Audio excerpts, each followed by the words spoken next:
some questions via the internet from a devotee, obviously it's a devotee, who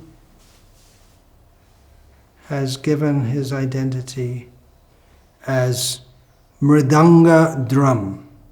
It doesn't clarify anywhere who he or she or whatever else is. So first of all, I would like to say to the devotee masquerading by the name of Mridanga drum that you could put your actual name, at least from my side, being a very small being, but there may be others who feel like me that it is more personal, less impersonal, to identify yourself. At least give your name, if not your something about who you are. We wrote quite a long email, or not email, whatever it is, comment or whatever. Quite thoughtful, interesting, so thank you for that. Whoever, wherever you may be. So the questions are as follows. I'll skip the introduction. My questions are as follows. Number one, in Kali-yuga, is there really any hope for attentive listening, especially with social media? Oh, this was a comment on the short talk I gave. Please listen carefully. In Kali-yuga, is there really any hope for attentive listening, especially with social media? In other words, when we go to school, the teachers tell the students to put away their phone and other objects so the students won't be distracted. However, when we watch YouTube or Facebook lectures, there's always some distraction, like 1 billion video options at the side and other advertisements and commercials that pop up. I believe this has destroyed our attention span. What are your thoughts on this? And can you elaborate? Number two, even for devotees who like to discuss Krishna Katha with each other, the tendency is that, like in the material world, people think, I'm waiting for this person to just shut up until it's my turn to speak. How can we rectify this mentality in ourselves to strengthen our devotional relationships? If everyone has this mentality, then this explains why there are either so many quarrels or impersonal relationships. In this regard, there's a quote that says, "Two monologues do not make a dialogue." Number three, lastly, one nice realization from the Bhagavatam that I appreciated is this. In the Uddhava Gita, it is described that King Puruvara said that he didn't know how time was passing because he was so hypnotized by the beauty of Urvashi. Similarly, we generally choose to speak Krishna Katha with devotees who arouse our senses, and this, quote, devotee association, unquote, may superficially pass as attentively listening of Krishna Katha. The problem is when devotees don't arouse our senses, we become unenthusiastic to speak or listen to Krishna Katha. What are some steps we can take to rectify this mentality that presumably leads to Vaishnava Parada? So this leads me to think of Srila Prabhupada's phrase, rapt attention, which he uses particularly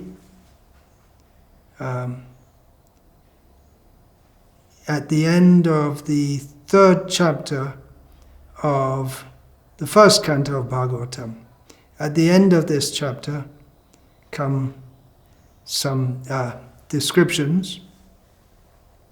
Just toward the end of this chapter is described about Maharaja Parikshit hearing from Shukadev. Shukadev Goswami, the son of Vyasadeva, in his turn delivered the Bhagavatam in his turn means Shukadev received it from Vyas.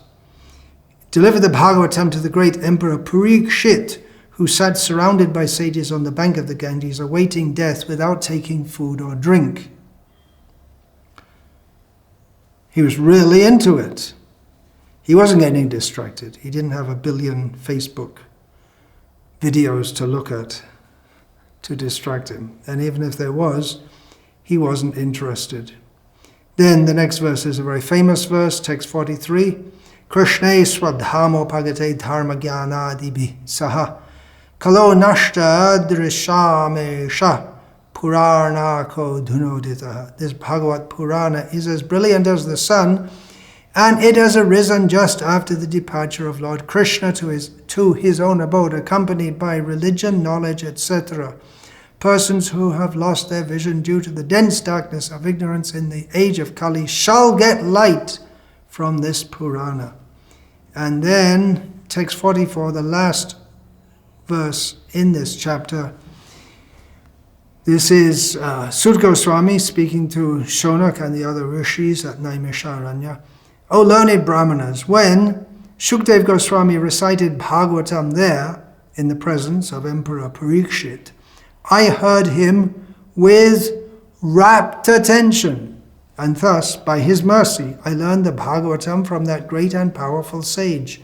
Now I shall try to make you hear that very same thing as I learned it from him, and as I have realized it. Important words there, yathatitam yatamatihi, which Srila Prabhupada summarizes in the word-for-word translation as far as my realization. I've heard it, and I'm going to speak it as far as I realize it.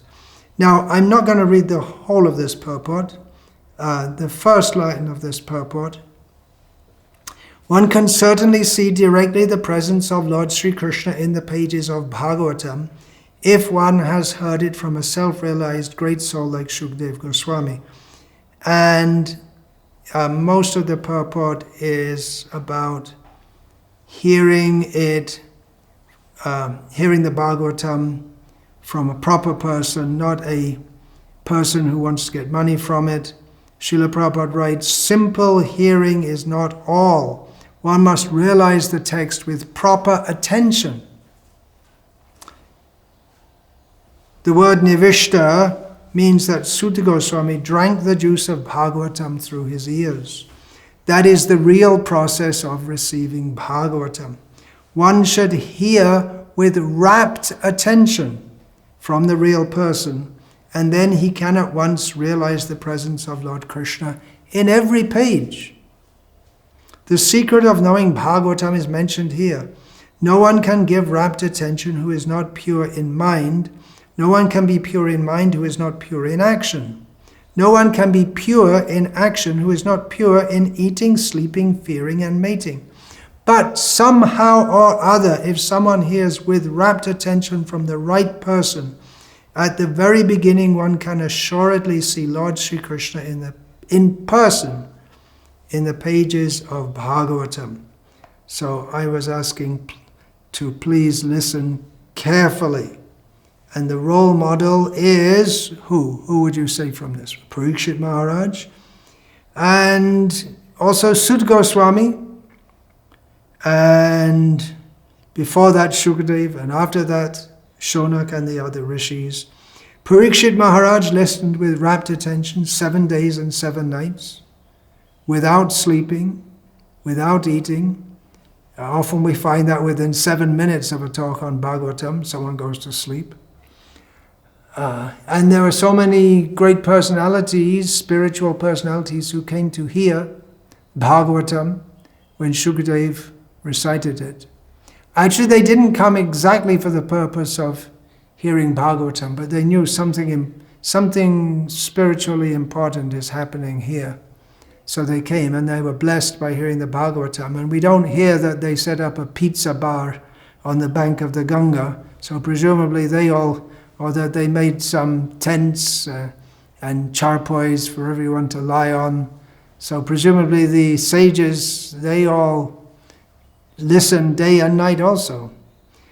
So that's a long call from attention deficit disorder, which pretty much everyone in the modern age suffers from, and especially as the so-called Mridanga drum points out, the social media and the internet in general, they tend to give us more information than was previously possible or imaginable, unless of course you went to There are a few excellent libraries in the world, excellent in the sense that they have many, many, many, many, many books. New York Public Library, for instance. And you immersed yourself in that. But the YouTube is, whoops, I might get thrown off YouTube for saying this. Watch out. It's not the same, I have to be careful what I say here. It's not the same kind of medium, is it? Whereas reading, especially reading intellectual works, tends to make one more thoughtful. That should be hoped for, but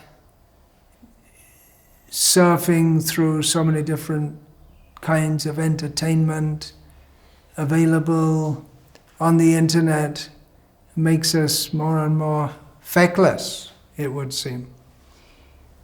So the particular point is here about attentive listening. Well, Srila Prabhupada says, somehow or other, if someone hears with rapt attention from the right person at the very beginning, one can assuredly see Lord Sri Krishna in person in the pages of Bhagavatam.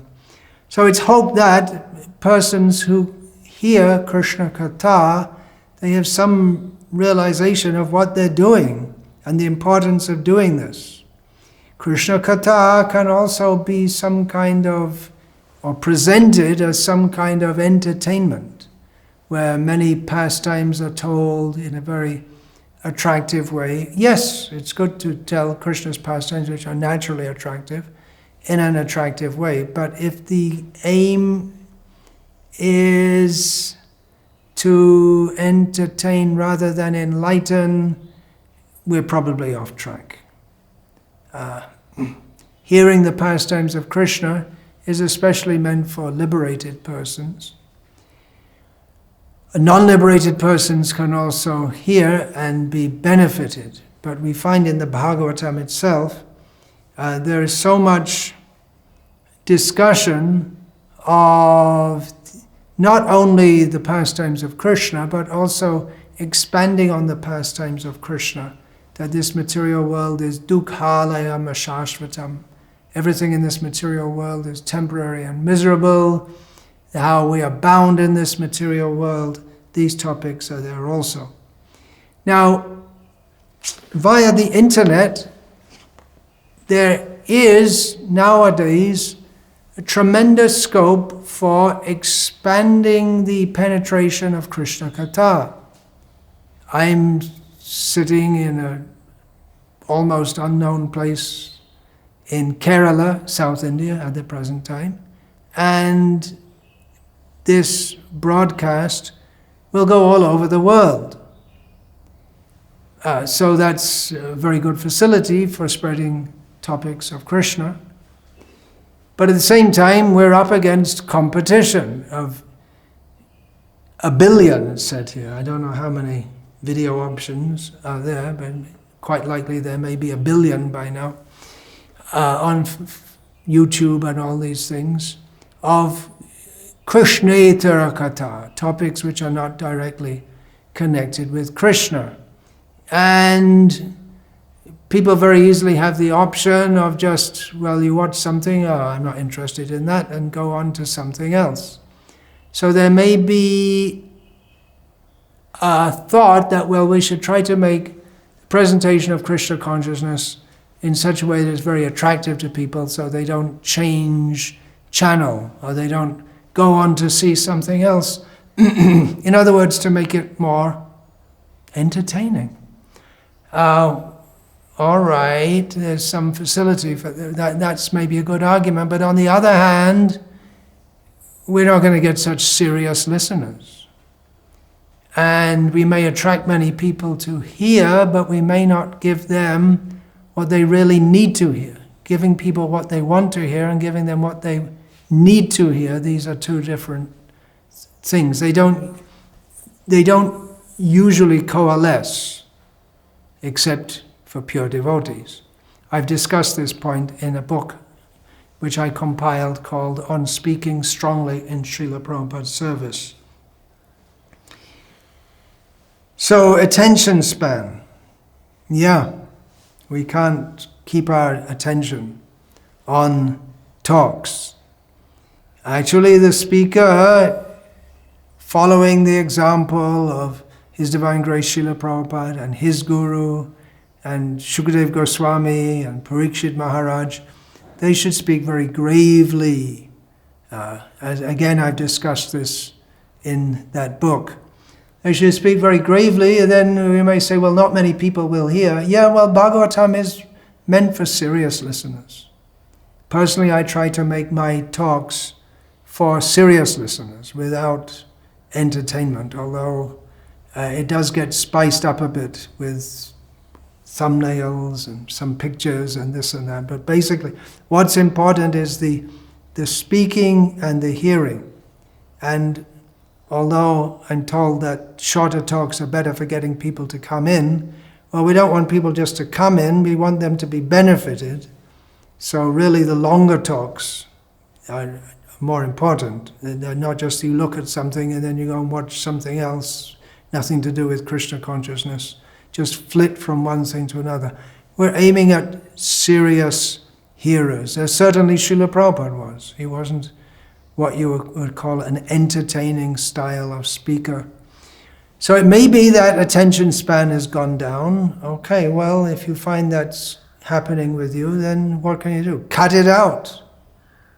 Understand what is the importance of hearing properly by reading Srila Prabhupada's books and understand the gravity of this message and how we really need to hear and not get distracted by so many different things. Shreyas and prayas. Understand what is our shreya, what is our real need, and not prayer, which is our prayer. Here, it's not the English word prayer, it's prayas, we can say prayas. It is what we are immediately attracted to. Generally, I give longer talks. Recently, I've been giving more shorter talks, but that's just circumstantially. It's something to do with my present circumstances. So yes, it may be that there are distractions, but if we are serious in Krishna consciousness, which really Krishna consciousness, real Krishna consciousness begins with being serious, and that begins with being serious to hear. So don't get trapped by watching so many things which are superfluous to the real aim of life. And then the question number 2 is, even for devotees who like to discuss with Krishna Katha with each other, very fortunate souls, those who like to discuss Krishna Katha with each other. But the inquirer says that they may be thinking, I'm waiting for this person to just shut up until it's my turn to speak. Well, that's very strange. If you're a devotee who actually likes to discuss Krishna Katha, why should you have such a low mentality that this other person should just shut up? If you like to hear Krishna Katha, then very good, you're hearing Krishna Katha. Parasparanu katana majjita mangata prana budhayanta parasparam. How can we rectify this mentality? Well, it's not devotional at all, is it? Then maybe we ourselves, if we recognize that we have this problem, maybe it seems that we ourselves need to shut up, to use that rather rude term. We shouldn't think that devotees should have to shut up. Of course, there may be someone who's a devotee. It does happen that people who are devotees, or at least on the devotional path, they do start speaking nonsense, and sometimes Srila Prabhupada would cut out his disciples and others also from talking. He would just cut them out and interrupt, which might be considered rude, but there's no reason that we have to go on listening and listening to so much nonsense. So, if we're in that mentality, if you recognize that in yourself, then just cut it out. Listen. Find someone you can listen to and listen. Don't give your spiel that you feel, now I have to talk. That's an exhibition of egoism. there is something, what do they call that? There's, at certain congregational programs, they have a program where they read something from Srila Prabhupada's books and then they ask everyone, what do you all think about it? I personally am not much in favor of this if there are many newcomers and very neophyte devotees. Better they learn to hear rather than express their opinion, unless they're going to be rectified for expressing wrong opinions. The idea that, well, we're respecting everyone and let them get involved. And no, I would say the real process is let them learn to hear. So many people in this world are too eager to speak when they don't know what they should be speaking about, which is topics of Krishna as received in the Parampara system. Yata Shuta Yata Matihi. Now I'm speaking Yata Ati. That's elsewhere in the Bhagavatam. It states like this, and here Yata Atitam Yata Mati. As I've heard it, and as far as I understand and realize. Not just that everyone has an opinion about everything, and then you hear something from Prabhupada's books, well, yes, blah, blah, blah, blah, blah, all this rubbish. No, hear. Learning to hear is more important than learning to speak. When we've learned to hear nicely, then we should speak nicely, not before that. Lastly, one nice realization. Puruva is talking about the beauty of Urvashi. And similarly, we generally choose to speak Krishna Katha with devotees who arouse our senses. Is it really? We like to speak Krishna Katha among, the example is given of Puruvara and Urvashi. You like to speak Krishna Katha among beautiful women. Is that right? Well, it might be. I'm a little surprised that it could be like that. That someone particularly chooses to speak or hear in an assembly where there are many beautiful women for the specific purpose of subtly enjoying the looks of those women. And we don't become enthusiastic to speak or listen to Krishna Katha unless there are beautiful women present or devotees who arouse our senses. Yeah, something seriously wrong there. What are the steps we can take to rectify this mentality?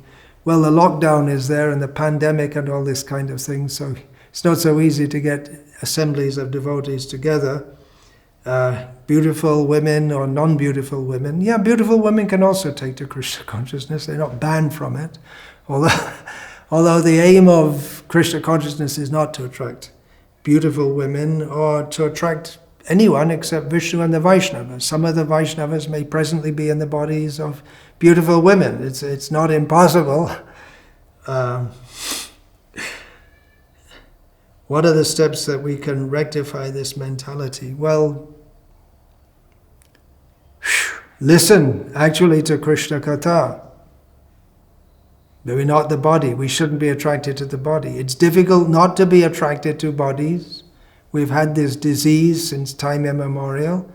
But by hearing Krishna Katha, we should be able to overcome. It is a valid point that even in the society of devotees, we may be attracted physically or subtly to others for reasons that are basically mundane. So then we have to follow the Vedic etiquette. Men and women do not mix intimately. There are very strict rules, should be there, to help us.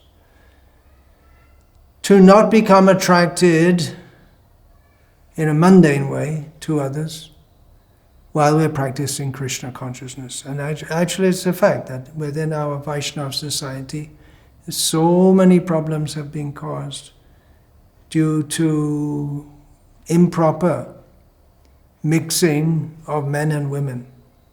So it may be there. If we find ourselves that we're speaking or listening, but subtly there's something else is going on in our minds, then what do we do?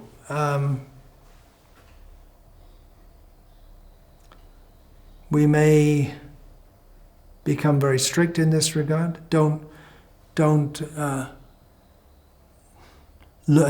look at, if you're a male, don't look at women who are not who's not your wife or daughter or close relative or something like this. Even among devotees, then we have no business actually to interact in a very friendly way with women who we are not closely related to. That might seem old-fashioned, but it helps. These rules are there to help us. It's a big discussion. In this regard, you may see my book, actually 2 books. One is called Brahmacharya and Krishna Consciousness, and the other is the Mothers and Masters book for further discussion of this point. One other possibility, revolutionary possibility, as suggested, as desired by His Divine Grace Srila Prabhupada, is to cut out of all these distractions of modern life altogether, understanding that human life is meant for God realization, for Krishna consciousness, and that the modern way of life is just one big distraction, one thing after another.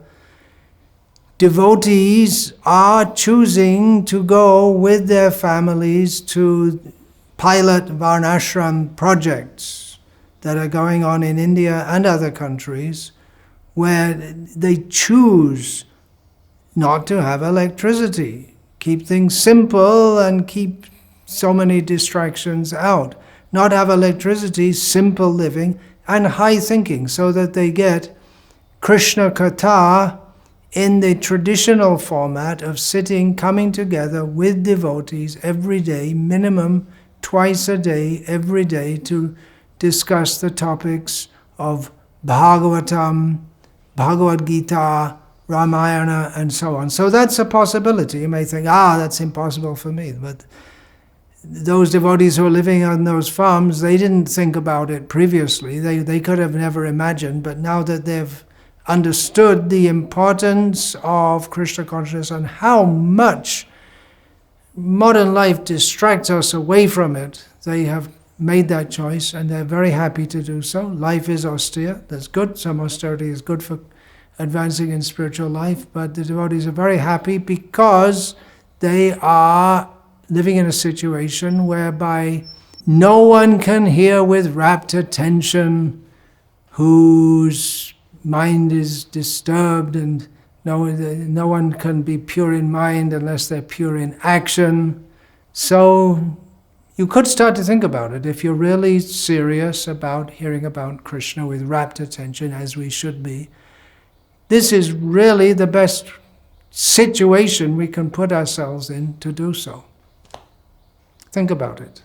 Vancha kalpatarubhyascha kripa sindhubhya cha patitanam pavanebhyo vaishnavebhyo namo namah dante nidhaya churnakam padiyo nipatya kritvacha kakushatameta ravime he sadava sakala eva vihaya durat Gauranga Chandra Charane